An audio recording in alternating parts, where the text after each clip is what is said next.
So, this is part two of the previous message. So, I was reminded this morning of the growth that has taken place in one of my long standing friendship relationships of 15 years. And just how much we worked through so much stuff during that 15 years. We've grown together so much.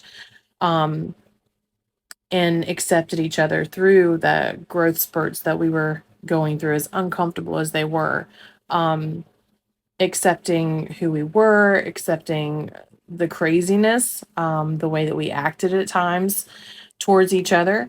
And it made me really reflect and think about that in terms of families and commitments that we make when we go into marriages or friendships or any kind of relationship.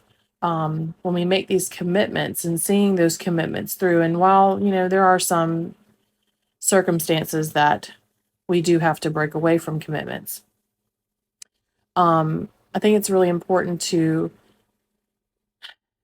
not break away from them sooner than they need to be, and really paying attention to ourself and the other person. And did we learn everything that we need to learn in this relationship with this dynamic? Did we allow ourselves to grow in the way that we needed to grow in this dynamic? Um, and just really honoring that with each other.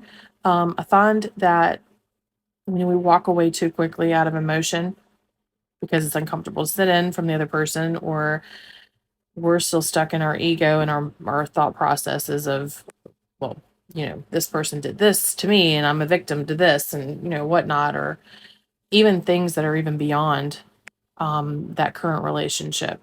When we don't allow ourselves to really sit with that stuff and heal from it and see if it really is what's the problem in the current relationship, then we end up really severing something that could potentially be beautiful within yourself, the growth that comes from it, as well as beautiful within that dynamic.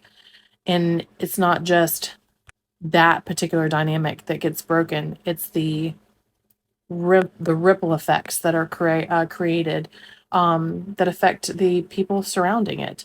And that has a lot to do in terms of the world and the things that have gone on in the world too, the things that we are going through right now, that the history of the United States and of many other cultures have gone through for centuries. Gosh, probably longer than that. We just keep repeating the same thing.